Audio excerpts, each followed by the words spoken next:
All right, so today we're going to dive into a really powerful reflection from the Gospel of Mark. And it tackles a question that I think a lot of us have, even if we don't always say it out loud. I mean, is Jesus really trustworthy? It's one thing to have faith when things are going great, right? When life is calm. But what happens when the waves are crashing over the side of the boat?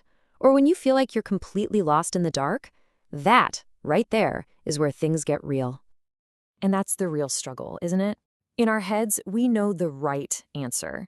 Oh, just trust him. But let's be honest, our hearts, our feelings, our anxiety, they're screaming something totally different. And I love that the source material just calls this out right from the very beginning.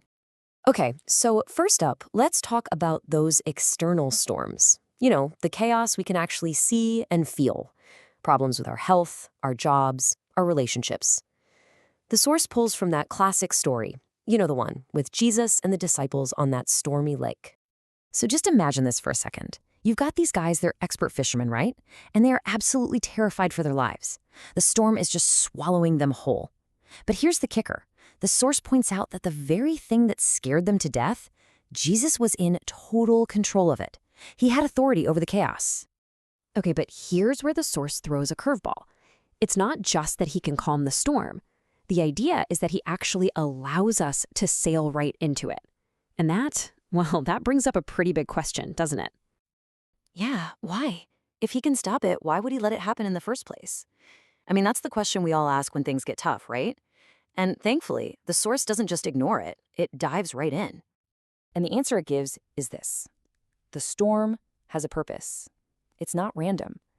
Think of it like a classroom. It's there to teach us something, to show us who he really is.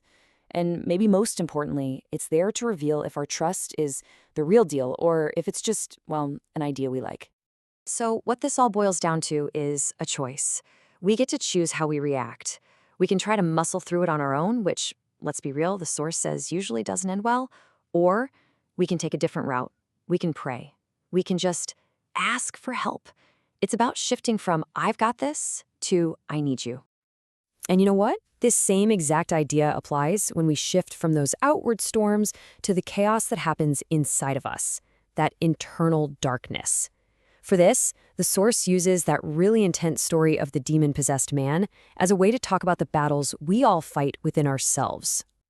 And the way it describes this darkness is so real. It's not always some big dramatic thing. Sometimes it's just that feeling that something's off, you know? Or repeating the same dumb mistakes over and over. That feeling of being stuck, of not being free. Or, and this is the scary one, not even knowing you're in a trap to begin with. And that right there shows you the limits of just trying harder. The source makes a great point that things like self-help or just pure willpower, they're good, but they can only take you so far. When it comes to the deep down parts of our soul, it says we need a totally different kind of power to really be free. So what do? Well, it's the same answer as with the storm outside. The solution isn't to grit your teeth and fight harder by yourself. It's to pray, to keep handing over those dark, messy parts of ourselves and to just ask for help again. And all of this brings us right to the absolute core of the message. If we can't rescue ourselves from the storms outside or the darkness inside, then what does that rescue actually look like? Well, the source has a name for it. The gospel, the good news. Now, you might have heard the word gospel and thought it's just a list of rules to make people act right. The source says that's a huge misunderstanding. It totally reframes it.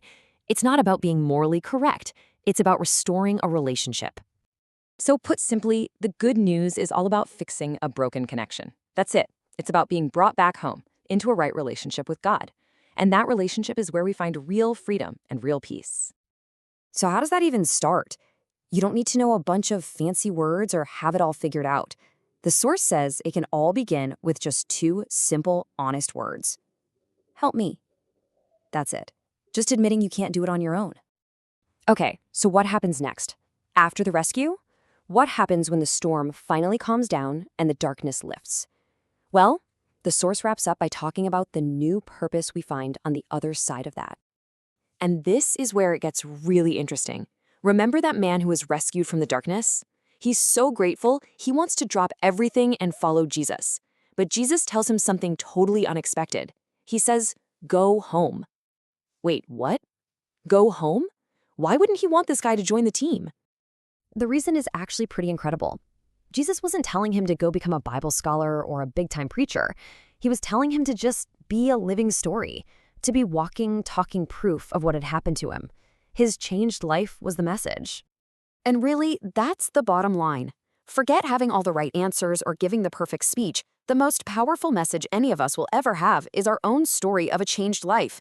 Because it's authentic. You can't argue with it. It's just real. So the last big idea from the source is this: grace creates storytellers. When you've really been rescued from whatever your storm or your darkness is, it does more than just change you. It makes you want to tell people about it. It turns the rescued into storytellers. And that kind of leaves us with a question to think about, doesn't it? What's the story your life is telling?